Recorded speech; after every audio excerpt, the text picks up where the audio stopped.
ఈ రోజు నుంచి వారాహి నవరాత్రులు ప్రారంభం. 2026 సంవత్సరంలో ఆషాఢ గుప్త వారాహి నవరాత్రులు జూలై 15 బుధవారంతో ప్రారంభమై జూలై 23 గురువారం నవమి తేదీతో ముగుస్తాయి. 9 రోజుల పాటు అత్యంత వైభవంగా జరుగుతాయి. ఈ పవిత్రమైన రోజుల్లో వారాహి అమ్మవారిని భక్తి శ్రద్ధలతో పూజిస్తే సమస్త బాధలు తొలగిపోయి విజయం, రక్షణ మరియు ఐశ్వర్యం చేకూరుతాయని భక్తుల నమ్మకం. మరి ఎంతో విశేషమైన ఈ రోజు ఆషాఢమాసం ముగిసేలోగా ఈ కథను వింటే చాలు. జన్మల పాపాలు తొలగి కోటి జన్మల పుణ్యం వస్తుంది. ఈరోజే వారాహి నవరాత్రులు కూడా ప్రారంభమవుతాయి. ఈ ఆషాఢ మాసంలో పాడ్యమి నుంచి నవమి వరకు 9 రోజుల పాటు వారాహి నవరాత్రులు జరుపుకుంటారు. శరన్నవరాత్రులు, మాఘ గుప్త నవరాత్రుల్లో 9 రోజుల పాటు అమ్మవారిని పూజించినట్లే ఆషాఢ మాసంలో వచ్చే వారాహి నవరాత్రుల్లోనూ అమ్మవారికి 9 రోజుల పాటు ప్రత్యేక పూజలు చేస్తారు. నైవేద్యాలు సమర్పిస్తారు, ఉపవాసాలు ఉంటారు, దీక్షలు చేపడతారు. వారాహి అమ్మవారికి సంబంధించిన ఈ విశేషమైన కథను విన్నా, చదివినా, చెప్పినా, వినిపించినా సకల శుభాలు కలుగుతాయి. మరి ఆ కథ ఏంటో ఇప్పుడు ఈ వీడియోలో తెలుసుకుందాం. వారాహి దేవత శక్తి స్వరూపాలలో ఒకరు. ఈమె సప్త మాతృకలలో ఒకరు, దశ మహావిద్యలలో ఒకరు.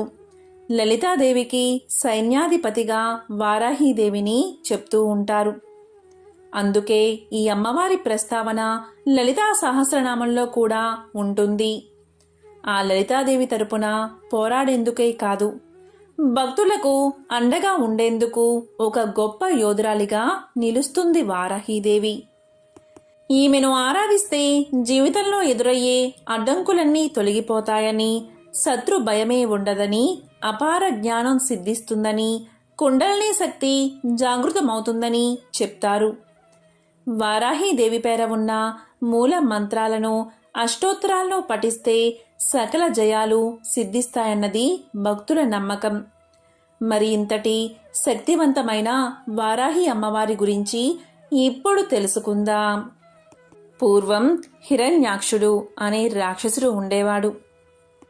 ఇతను హిరణ్య కశ్యపుని సోదరుడు. వీళ్ళిద్దరూ దితి కశ్యపుల సంతానం. హిరణ్యాక్షుడి తండ్రి గొప్ప తపో సంపన్నుడు, తల్లి దితి. బలిచక్రవర్తి మాదిరిగానే హిరణ్యాక్షుడు తన ఆధిక్యతను చాటుకునేందుకు దేవతలపైకి దండెత్తి వెళ్లి వారి సంపదలన్నీ కొల్లగొట్టి నానా బీభత్సం చేస్తూ ఉండేవాడు. కలహప్రియుడిగా కనిపించే నారద మహర్షి ఏది చేసినా లోక కళ్యాణం కోసమే కదా. ఒకసారి హిరణ్యాక్షుణ్ణి కలిసేందుకు వచ్చాడు నారదుడు. తీరా నారదుడు వచ్చేసరికి హిరణ్యాక్షుడు ఎక్కడికో వెళ్లేందుకు సన్నాహమయ్యాడు. ఏం హిరణ్యాక్ష, ఎక్కడికో బయలుదేరావు, చేతిలో గద కూడా ఉంది అన్నాడు నారదుడు. అప్పుడు హిరణ్యాక్షుడు ఇలా పలికాడు, మా దానవులకు వినాశనం కలిగించే విష్ణుమూర్తిని చంపాలనే కృత నిశ్చయంతో బయలుదేరాను. ఆ విష్ణువు నశిస్తే కాని మాకు సుఖ సంతోషాలు లేవు అన్నాడు. అప్పుడు నారదుడు, అదా సంగతి, అయితే విష్ణుమూర్తి అక్కడెక్కడో లేడు. నువ్వు విసిరేసిన ధరణీదేవిని రక్షించేందుకు వరాహ అవతారం ఎత్తాడు కదా, సముద్ర గర్భంలో పాతాళంలో ఉన్నాడు అని చెప్పాడు నారదుడు. అప్పుడు హిరణ్యాక్షుడు వ్యంగ్యంగా వికటాహాసం చేస్తూ పాతాళం చేరుకుని మహాగర్వంతో ఊగిపోతూ, హూ శ్రీహరి, చివరికి పంది రూపం దాల్చావా? ఈ భూమి నాది, సముద్రంలోకి విసిరింది నేను, దాన్ని స్పృశించే హక్కు నీకు ఎక్కడిది? నీకు ధైర్యముంటే నాతో యుద్ధం చెయ్యి అన్నాడు. శ్రీహరికి ఆగ్రహం ముంచుకొచ్చింది. అయినా భూమాతను జాగ్రత్తగా తన మూతిపై నిలిపి, ఓ హీనుడా, నువ్వు తగని మిడిసిపాటుతో ఉన్నావు. భూమాతనే విసిరి కొట్టావు అంటే నువ్వెంత ఆపదను కొని తెచ్చుకున్నావో నీకు అర్థం కావడం లేదు. భూమాతను సురక్షితంగా సముద్రంలోంచి పైకి తీశాను కనుక భూమిపై నాకే అధికారముంది, భూమి నా అధీనంలోనే ఉంది అన్నాడు శ్రీహరి. హిరణ్యాక్షుడు ఆశ్చర్యంగా చూస్తూ ఉండగానే దేవతలు ముక్తకంఠంతో దుష్ట శిక్షణ శిష్ట రక్షణకు మారుపేరైన శ్రీహరి ఆ రాక్షసాదముని తక్షణం హతమార్చు. ఇటువంటి హీనుల వల్ల కీడే కాని మేలు జరగదు కదా అన్నారు. శ్రీహరి ఇక ఆలస్యం చెయ్యలేదు. వెంటనే హిరణ్యాక్షుణ్ణి చంపేశాడు. భూమాతకు సంతోషంతో ఆనంద బాష్పాలు వచ్చాయి. తనను ఘోర ఆపద నుండి కాపాడిన శ్రీహరికి కృతజ్ఞతలు చెప్పుకుంది భూదేవి. దేవతలు హర్షంతో పూల వానను కురిపించారు. ఈ విధంగా భూలోకాన్ని ఉద్ధరించిన విష్ణువు అవతారమే వరాహమూర్తి. ఆ వరాహమూర్తికి ఉన్న స్త్రీతత్వమే వారాహి అంటారు. దేవీ భాగవతం, మార్కండేయ పురాణం, వరహ పురాణం వంటి పురాణాలలో ఈమె ప్రసక్తి కనిపిస్తుంది. ఆయా పురాణాలలో అంధకాసురుడు, రక్తబీజుడు, శుంభు నిశుంభులు వంటి రాక్షసులను సంహరించడంలో ఆమె పాత్ర సుస్పష్టంగా కనిపిస్తుంది. ఈమె వరహస్వామి అర్ధాంగి. శివుడి నుండి శివాని, విష్ణువు నుండి వైష్ణవి, బ్రహ్మ నుండి బ్రహ్మాని, ఇలా వరహస్వామి నుండి వారాహి ఉద్భవించింది. దేవి మహత్యం ప్రకారం రక్తబీజుడు అనే రాక్షసుడి సంహారం కోసం దుర్గాదేవి తన దేహం నుండి మాతృకలను సృష్టిస్తుంది. అలా పుట్టుకొచ్చిన మాతృకలతో రాక్షసుణ్ణి, అతడి సేనను సంహరిస్తుంది.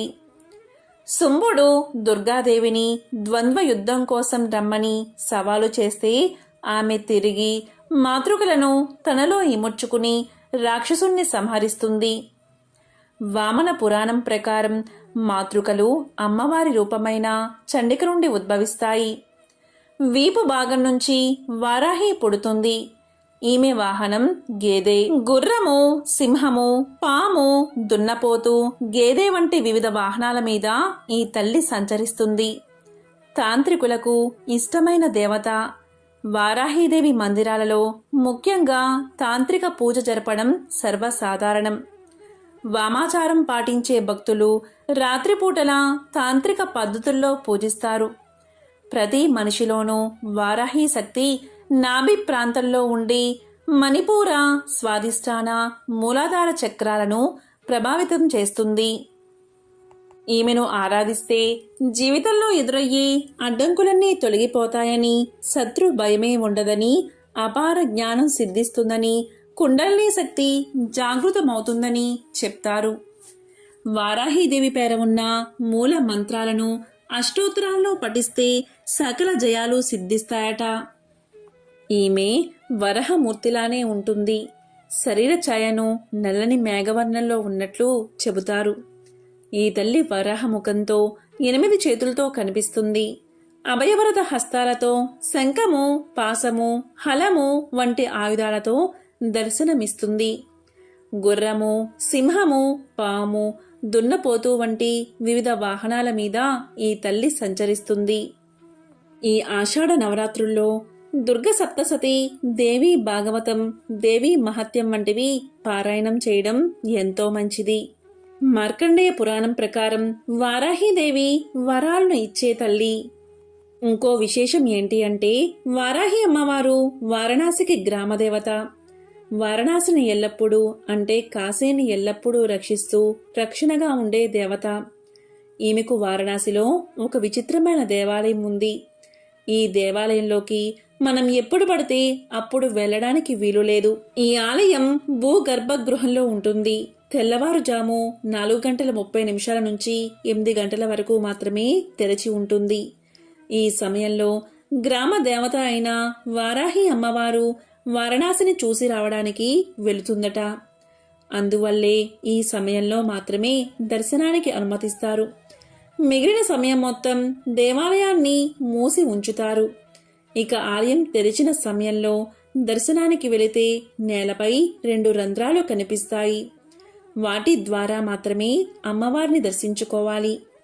ఒక రంధ్రంలోంచి చూసినప్పుడు అమ్మవారి ముఖం మాత్రమే కనిపిస్తుంది. మరో రంధ్రం నుంచి చూసినప్పుడు అమ్మవారి పాద ముద్రలు కనిపిస్తాయి. వారాహీదేవి కవచాన్ని పారాయణం చేస్తే ఎంతటి కష్ట సాధ్యమైన పనులైనా త్వరగా పూర్తవుతాయట. ఈ సందర్భంగా ఒక యథార్థ సంఘటనను ఇప్పుడు తెలుసుకుందాం. కొత్తగా పెళ్ళైన జంట కొన్ని నెలల క్రితం అన్ని దేవాలయాలు దర్శనం చేసుకుంటూ వారణాసి వచ్చి ఈ దేవాలయాన్ని సందర్శించారు.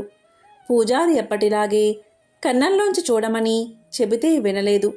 పైపెచ్చు మూర్ఖపు వాదనకి దిగారు కూడా. అమ్మవారు ఉగ్ర రూపంలో ఉంటుందా, భక్తులని చూడనివ్వదా అంటే కాదు నాయనా, శాంతకళ ఉగ్రకళ అని రెండు ఉంటాయి. శాంతకళతో ఉన్న అమ్మవారిని ఎదురుగా వెళ్ళి దర్శనం చేసుకోవచ్చు. ఉగ్రకళ అంటే దుష్ట సంహారార్థం ఎత్తిన అవతారం. ఆ కళని సామాన్యులు తట్టుకోలేరు. నేను వెళితేనే ఆ కళ తట్టుకోలేక త్వరగా ముగించి వచ్చేస్తాను. మనం సూర్యుణ్ణి ఉదయం చూసినట్లు మధ్యాహ్నం చూడలేము. ఉదయం ఉన్నది ఆ సూర్యుడే, మధ్యాహ్నం ఉన్నది ఆ సూర్యుడే కదా అంటే చూడగలమా? కళ్ళు టపాసుల్లా పేలిపోతాయి, దృష్టి పోతుంది. అలాంటిది దుష్ట శిక్షణార్థం ఎత్తిన అవతారాలు చూడాలంటే మన శక్తి సరిపోదు, చూడకూడదు అని ఆ ఆలయ పూజారి ఎంతో శ్రద్ధగా చెప్పినా వినలేదు ఆ నవ దంపతులు. వినకుండా చూడనివ్వకపోతే కోర్టుకు వెళ్ళి మీకు వ్యతిరేకంగా ఆర్డర్ తెచ్చుకుంటాం అని మొండిపట్టు పట్టారు ఆ దంపతులు. దీంతో పోయే కాలం వచ్చినప్పుడు ఇలానే ఉంటుంది ప్రవర్తన అని సెల్లార్లో ఉన్న అమ్మవారి వద్దకి ఆ కొత్త జంటని తీసుకెళ్లాడు ఆలయ పూజారి. క్షణాల వ్యవధిలో పూజారి హారతి వెలిగించి ఇచ్చేలోపు ఇద్దరూ కూడా కిందపడి మరణించారు. మహాశక్తి కలిగిన వారాహి అమ్మవారు కాశీక్షేత్రంలో కొలువై ఉన్నందున ఈ అమ్మ గ్రామదేవత కరుణా వీక్షణాలతో వారణాసిలో ఇంతవరకు ఒక్క కరోనా కేసు కూడా నమోదు కాలేదట. ఈ అమ్మవారిని ఎవరైతే నమ్ముకుంటారో వారికి అమ్మ అనుగ్రహంతో జీవితంలో ఎదురయ్యే అడ్డంకులన్నీ తొలగిపోతాయి. శత్రు భయమే ఉండదు, జ్ఞానసిద్ధి కలుగుతుంది. యోగులకు కుండలినీ శక్తి జాగృతం అవుతుంది. వామన పురాణం ప్రకారం మాతృకలు అమ్మవారి రూపమైన చండిక నుండి ఉద్భవించాయి. వీపు భాగం నుంచి ఈ వారాహీదేవి ఉద్భవించింది. మార్కండేయ పురాణం ప్రకారం వారాహి వరాలను ఇచ్చే తల్లి. నిజమైన భక్తితో అమ్మవారిని పూజించేవారికి ఆమె వరాలను కురిపిస్తుంది. ఆమె రూపం భయంకరంగా ఉండవచ్చు, కానీ ఆమె హృదయం ఎంతో మృదువైనది. ఆమె ఎల్లప్పుడూ భక్తుల పట్ల కరుణ, ప్రేమతో నిండి ఉంటుంది. వారాహి అమ్మవారిని ఎలా పూజించాలి అంటే వారాహి అమ్మవారి ఫోటో తీసుకొచ్చి దేవుడి మందిరంలో పెట్టుకోవచ్చు. లేదంటే విడిగా పీట వేసి అమ్మవారి చిత్రపటాన్ని అక్కడ ఉంచి పూజలు చేయొచ్చు. పూజా మందిరాన్ని శుభ్రం చేసి అమ్మవారి ఫోటో పెట్టండి. మొదటి రోజు చిత్రపటాన్ని ఎక్కడ ఆహ్వానం పలుకుతారు, నవరాత్రులు పూర్తయ్యే వరకు అక్కడే ఉంచాలి, అస్సలు మార్చకూడదు. అఖండ దీపం 9 రోజుల పాటు జాగ్రత్తగా చూసుకోగలం అనుకుంటే పెట్టండి. లేదంటే నిత్య దీపారాధన సరిపోతుంది. కలశం పెట్టుకోవాలి వద్దు అనేది మీ ప్రాంత పద్ధతిపై ఆధారపడి ఉంటుంది. ఉదయం దీపం వెలిగించిన తర్వాత రోజంతా ఉపవాసం ఉండి సూర్యుడు అస్తమించే సమయంలో అమ్మవారి పూజ చేసి ఆహారం తీసుకోవాలి. ఏ పూజ ప్రారంభించినా ముందుగా వినాయకుణ్ణి ప్రార్థించాలి. ఆ తర్వాత మళ్ళీ ఆచమనం చేసి సంకల్పం చెప్పుకుని అమ్మవారి ఫోటోకి ప్రాణ ప్రతిష్ఠ చెయ్యాలి. ఆ తర్వాత షోడశోపచారాలతో పూజ చెయ్యాలి. ఆ తర్వాత అంగపూజ, వారాహి స్తుతి చదువుకోవాలి. ఇంకాసేపు అమ్మవారి సన్నిధిలో కూర్చోవాలి అనుకుంటే వారాహి అష్టోత్తరం కవచం చదువుకుంటూ పూలు కుంకుమతో పూజించండి. లలిత అమ్మవారి ప్రజ్ఞ నుంచి వచ్చిన వారాహి అమ్మవారి దగ్గర లలితా సహస్రనామాలు కూడా చదువుకోవచ్చు. వారాహి అమ్మవారికి ఎన్ని నైవేద్యాలు సమర్పించినా బెల్లం పానకాన్ని తప్పనిసరిగా నివేదించండి. ఇక అమ్మవారికి వస్త్రం పేరుతో సమర్పించిన చీరను మీరు కట్టుకోవచ్చు. లేదంటే ముత్తైదువును పిలిచి అమ్మవారి స్వరూపంగా భావించి వారికి పసుపు కుంకుమతో సహా ఆ వస్త్రాన్ని ఇవ్వవచ్చు. పూజ తర్వాత ధూపం వేయడం చాలా ముఖ్యం. వారాహి అమ్మవారి దీక్షను చాలా నిష్ఠగా చెయ్యాలి. 9 రోజుల పాటు బ్రహ్మచర్యాన్ని పాటించాలి. సాత్విక ఆహారం తీసుకోవాలి. ప్రత్యేకంగా దీక్ష చేయలేం అనుకున్నవారు నిత్య దీపారాధన చేసి నమస్కారం చేసుకున్నా సరిపోతుంది. మరి వారాహి అమ్మవారిని పూజిస్తే ఏం లాభం కలుగుతుంది అంటే, లలితాదేవి నుంచి ఉద్భవించిన వారాహిని పూజిస్తే అహంకారం తగ్గుతుంది. కష్టాల్లో ఉన్నవారు, భూ సంబంధిత తగాదాలు ఉన్నవారు, కోర్టు కేసుల్లో చిక్కుకున్నవారు వారాహి అమ్మను పూజిస్తే పరిష్కారం దొరుకుతుంది. వారాహి అమ్మవారిని పూజిస్తే శత్రునాశనం జరుగుతుంది. అమ్మవారు సస్య దేవత. రైతుల పొలంలో వారాహి అమ్మవారి పటం పెట్టి ఈ 9 రోజులు పూజ చేస్తే పంట దిగుబడి బాగుంటుంది.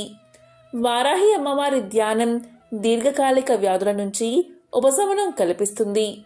ఎంతో పవిత్రమైన విశిష్టమైన ఈ కథలను ఆషాఢ నవరాత్రులు అంటే వారాహి నవరాత్రులులోగా ఒక్కసారైనా వింటే చాలు. ఆ అమ్మ యొక్క అనుగ్రహం తప్పకుండా మీకు కలుగుతుంది. కోరిన కోరికలన్నీ నెరవేరతాయి. ఈ రోజు నుంచి ఆషాఢ మాసం ప్రారంభం. ఆషాఢ మాసంలో గోరింటాకు యొక్క విశిష్టతను విన్నా, చదివినా, చెప్పినా, వినిపించినా లక్ష్మీనారాయణల అనుగ్రహం కలుగుతుంది. భర్త నిండు నూరేళ్లు ఆరోగ్యంగా జీవిస్తారు. సంపదలు కలుగుతాయి. మరి ఆషాఢ మాసంలో తప్పకుండా వినాల్సిన ఆ కథ, అలాగే గోరింటాకు విశిష్టత ఏంటో ఇప్పుడు ఈ వీడియోలో తెలుసుకుందాం. ఆషాఢ మాసం వచ్చిందంటే కొత్త జంటలతో పాటు మరొకటి మనకు గుర్తుకు వస్తుంది. అదే గోరింటాకు. గోరింటాకంటే మహిళలకు ఎంత ఇష్టమో ప్రత్యేకంగా చెప్పాల్సిన పనిలేదు. మహిళలకు గోరింటాకుకు మధ్య అవినాభావ సంబంధం ఎంతో ఉంది. ఏదైనా శుభకార్యాలు లేదా పండుగలు వస్తే చాలు ఆడపిల్లలు చేతులకు గోరింటాకు పెట్టుకుని ఎంతో అందంగా తయారవుతూ ఉంటారు. గోరింటాకు కేవలం అందానికి మాత్రమే కాకుండా ఆరోగ్యానికి కూడా ఎంతో మేలు చేస్తుంది. ఇంతటి విశిష్టత కలిగిన గోరింటాకు చరిత్ర ఏంటో ఇప్పుడు ఈ వీడియోలో తెలుసుకుందాం. గోరింటాకుకు అంత ప్రాధాన్యత రావడానికి గల కారణమేమిటో ఇక్కడ తెలుసుకుందాం. పురాణాల ప్రకారం గౌరీదేవి చిన్నతనంలో తన చెలికత్తెలతో కలిసి వనంలో ఆడుకుంటున్న సమయంలో రజస్వల అయినది. ఆ రక్తపు చుక్క నేలకు తాకగాని ఒక మొక్క పుట్టింది. ఈ వింతను చెలులు పర్వతరాజుకు చెప్పగా సతీ సమేతంగా చూసేందుకు అక్కడికి వచ్చాడు పార్వతీదేవి తండ్రైన పర్వతరాజు. అంతలోనే ఆ చెట్టు పెద్దదై, నేను సాక్షాత్తు పార్వతి యొక్క రుధిర అంశతో జన్మించాను, నా వల్ల లోకానికి ఏ ఉపయోగం కలుగుతుంది అని అడిగింది. అప్పుడు పార్వతి చిన్నతనపు చాపల్యంతో ఆ చెట్టు ఆకు కోసింది. అప్పుడు ఆమె వేళ్ళు ఎర్రబారిపోయాయి. అయ్యో, నా బిడ్డ చెయ్యి కందిపోయింది అనుకునే లోపే పార్వతి నాకే విధమైన బాధ కలగలేదు, పైగా చాలా అలంకారంగా కనిపిస్తోంది అని పలికింది. అప్పుడు పర్వతరాజు ఇలా పలికాడు, ఇకపై స్త్రీ సౌభాగ్య చిహ్నంగా ఈ గోరింటాకు మానవలోకంలో ప్రసిద్ధం అవుతుంది. రజస్వల సమయాన ఉద్భవించిన ఈ చెట్టు స్త్రీల గర్భాశయ దోషాలను తొలగిస్తుంది.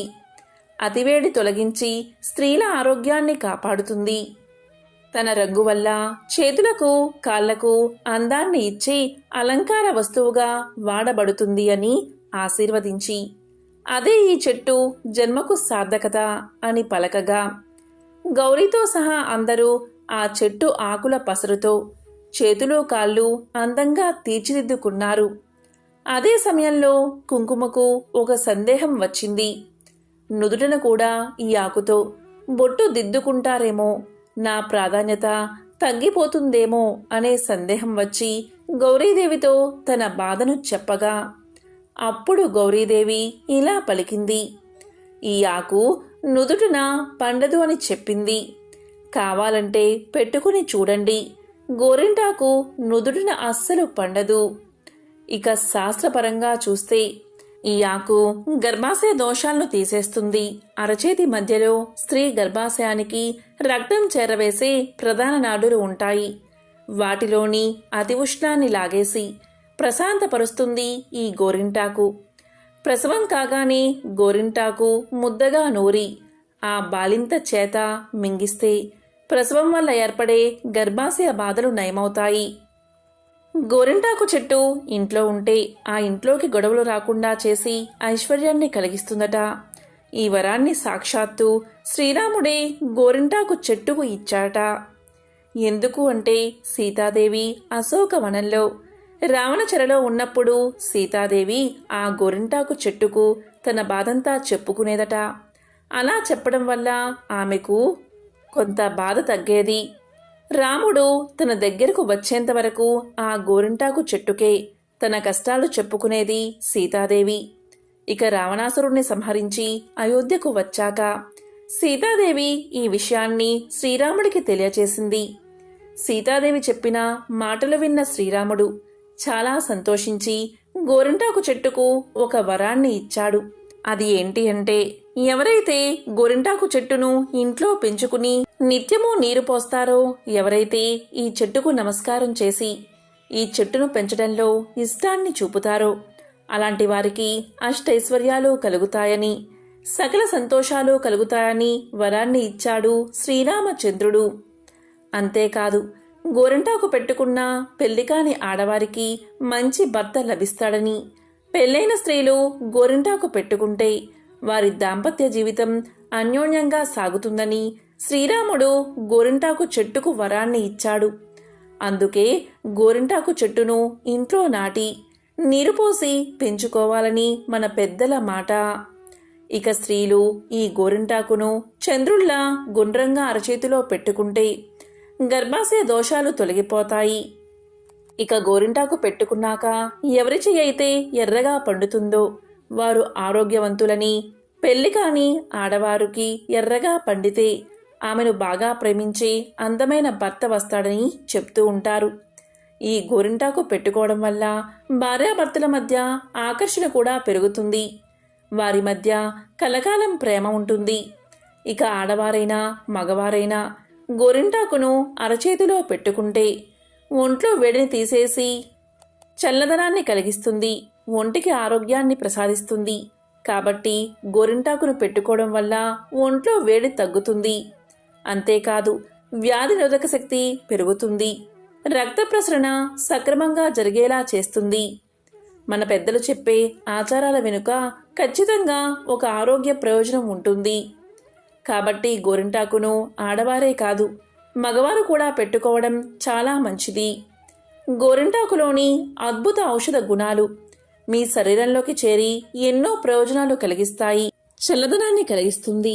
ఇక భర్తకు గోరింటాకుకు గల అనుబంధం గురించి చెప్పాలంటే, స్త్రీలోని హార్మోన్ల పనితీరు చక్కగా ఉన్నందువల్ల దేహం కూడా చక్కగా సున్నితంగా అందంగా ఉంటుంది. అలా లేతగా ఉన్న చేతులకు పెట్టుకున్న గోరింటాకు మరింత అందంగా పండి కనిపిస్తుంది. ఈ పండడం అనేది ఆ మగువ ఆరోగ్యాన్ని సూచిస్తుంది. ఆరోగ్యమే మహాభాగ్యం కదా. అందంగా ఉన్న అమ్మాయికి చక్కని భర్త వస్తాడు. ఆరోగ్యకరమైన దాంపత్యానికి కారణం అయిన భార్యను ప్రేమిస్తాడు. నిజానికి ఈ గోరింటాకు సంవత్సరం పొడవునా మనకు దొరుకుతుంది. కానీ వేరే అప్పుడు పెట్టుకునేదానికి ఈ ఆషాఢ మాసంలో పెట్టుకునేదానికి ఎంతో తేడా ఉంటుంది. కొత్త పెళ్లి కూతురు ఈ ఆషాఢ మాసంలో అత్తవారింట్లో ఉండకుండా పుట్టింటికి వెళ్తుంది.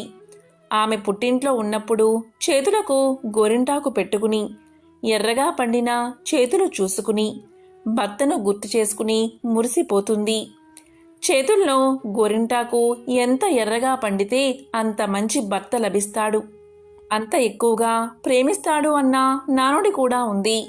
ఇక శాస్త్రీయంగా మరొక విషయం ఏంటి అంటే, ఆషాఢమాసం వర్షాకాలం.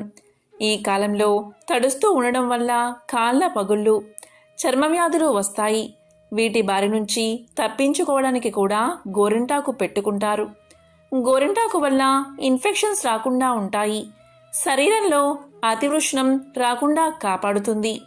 అంతేకాదు, ఇంతటి అద్భుతమైన ఆరోగ్యకరమైన మన గోరింటాకును ఈ రోజుల్లో హెన్నాలాగా కోనలో పెడుతున్నారు. కానీ అలాగే కాకుండా మన పెద్దలు చేసినట్లు చెట్లకు దొరుకుతున్న ఆకులే తీసుకుని వాళ్ళు చెప్పినట్లు నూరుకుని పెట్టుకుంటే ఆ ఔషధ గుణాలు మనకు 100కి 100 రూపాయలు లభిస్తాయి. ఇక గోరింటాకు యొక్క ఆరోగ్య ప్రయోజనాలు తెలుసుకుందాం. అరికాళ్ళు మంటగా ఉన్నప్పుడు గోరింటాకు రాయడం వల్ల ఉపశమనం లభిస్తుంది. కీళ్ళ నొప్పులు ఎక్కువగా ఉన్నప్పుడు నొప్పి కలిగే చోట గోరింటాకును రాయడం వల్ల ఉపశమనం లభిస్తుంది. ఇవే కాదు, గోరు పుచ్చిపోయినా ఇన్ఫెక్షన్ సోకకుండా ఉండడానికి గోరింటాకు ముద్దను పెట్టుకుంటే మంచి ఫలితం ఉంటుంది. ఈ గోరింటాకు యొక్క బెరడు, విత్తనాలు జ్వరాన్ని తగ్గించేందుకు ఉపయోగపడతాయి. అలాగే దీని విత్తనాలు విరోచనాలను తగ్గించే శక్తి కూడా ఉందట. శరీరంలో అధిక వేడి ఉన్నవారు ఈ గోరింటాకు ముద్దను తినడం వల్ల సమస్య తగ్గుతుంది. తలనొప్పి ఎక్కువగా బాధిస్తే ఈ గోరింటాకును మాడుకు పట్టించడం వల్ల ఉపశమనం లభిస్తుంది. అలాగే తెల్లబడిన వెంట్రుకలకు వారానికి ఒకసారి ఈ గోరింటాకు పెట్టడం వల్ల క్రమంగా శాశ్వత నలుపు చేకూరుతుంది. గోరింటాకును చేతులకు పెట్టుకున్నప్పుడు నరాలపై కలిగించే శీతలీకరణ ప్రభావం ద్వారా శరీరాన్ని విశ్రాంతి తీసుకోవడానికి సహాయపడుతుంది. తద్వారా ఆర్థరైటిస్ లక్షణాల వల్ల వచ్చే మంటలు తగ్గుతాయి. గోరింటాకు నమలడం వల్ల చిగుళ్ల వ్యాధి తగ్గుతుంది. అలాగే నోటిపూతకు చికిత్స చేస్తుంది. గోరింటాకు బెరడు లేదా ఆకులను నీటిలో నానబెట్టి ఆపై ద్రావణాన్ని తీసుకోవడం వల్ల కాలేయం ఆరోగ్యంగా ఉంటుంది. గోరింటాకు గుండె ఆరోగ్యానికి ఉపయోగపడుతుంది. మీరు గోరింట నీరు లేదా విత్తనాలు తీసుకోవడం వల్ల గుండె వ్యవస్థపై ఒత్తిడిని తగ్గించి రక్తపోటును నియంత్రించి హైపోటెన్సివ్ ప్రమాదాన్ని అందిస్తుంది. ఇది గుండె ధమనుల్లో పలకం మరియు ప్లేట్లెట్ ఏర్పడకుండా నిరోధించడానికి, గుండెపోటు స్ట్రోక్లను నివారించడంలో సహాయపడుతుంది. గోరు పుచ్చిపోతూ ఉంటే తరచుగా గోరింటాకు నూరి పెట్టుకుంటే అది తగ్గిపోతుంది. గోళ్ళు మామూలుగా మారతాయి. అరికాళ్ళు మంట పెడుతుంటే గోరింటాకును మెత్తగా నూరి అరికాళ్లకు మందంగా రాస్తే అరికాళ్ల మంట తగ్గుతుంది. సెంగడ్డలు వచ్చి ఎంతకు పగలకుండా ఉన్నప్పుడు విపరీతమైన నొప్పి వస్తుంది. ఈ సమయంలో గోరింటాకు మెత్తగా నూరి సెగ్గడ్డలపైన వేస్తే సెగ్గడ్డలు పగిలి చీము బయటకు వచ్చి నొప్పి తగ్గుతుంది. పుండు కూడా త్వరగా మానుతుంది. కాళ్ళు చేతులు మంట పెడుతూ ఉంటే గోరింటాకు రసంలో పులిసిన బియ్యపు కడుగు 4 రెట్లు వేసి కలిపి మంట ఉన్న ప్రాంతంలో రాస్తే తగ్గుతుంది. గోరింటాకును బాగా నూరి యోని రంధ్రానికి ప్రతి పూట రాస్తూ ఉంటే తెల్ల కుస్మ వ్యాధి 2 రోజుల్లో తగ్గుతుంది. మూత్రము వెంట వీర్యము పోతూ ఉంటే గోరింటాకు రసాన్ని రోజుకు ఒకసారి ఒక చిన్న చెంచాడు తాగుతూ ఉంటే ఆ సమస్య తగ్గుతుంది. తలకు గోరింటాకు రసాన్ని మర్దనా చేస్తే వెంట్రుకలు బాగా పెరుగుతాయి. తలలో చుండ్రు ఉన్నప్పుడు గోరింటాకు రసం రాస్తూ ఉంటే చుండ్రు పోతుంది. చిన్నతనంలోని తల వెంట్రుకలు తెల్లబడుతూ ఉంటే రకరకాల హెయిర్ డైలు రాయాల్సిన పనిలేదు. ఈ రోజుల్లో అయితే హెయిర్ డైలు ఉన్నాయి. పూర్వం సౌందర్య సాధనాలలో గోరింటాకును ఉపయోగించేవారు. హెన్నా అని పిలిచేది కూడా గోరింటాకునే. గోరింటాకును మెత్తగా నూరి ఒక ఇనుప మూకుడులో రాత్రంతా నానబెట్టి తెల్లవారాక తలకు పట్టించండి. తరువాత తలస్నానం చేయండి. ఈ విధంగా చేస్తూ ఉంటే జుట్టు నలుపు రంగులోకి మారుతుంది. గోరింటాకు బెరడు, విత్తనాలు జ్వరాన్ని తగ్గిస్తాయి. అలాగే విరోచనాలను అరికడతాయి. ఎంతో పవిత్రమైన విశేషమైన ఆషాఢమాసం ముగిసేలోగా గోరింటాకుకు సంబంధించిన ఈ కథను విన్నా, చదివినా, చెప్పినా, వినిపించినా జన్మల పాపాలు తొలగి 1,000,000 జన్మల పుణ్యం వస్తుంది. సకల శుభాలు కలుగుతాయి. ఓం నమో నారాయణాయ. ఓం నమః శివాయ.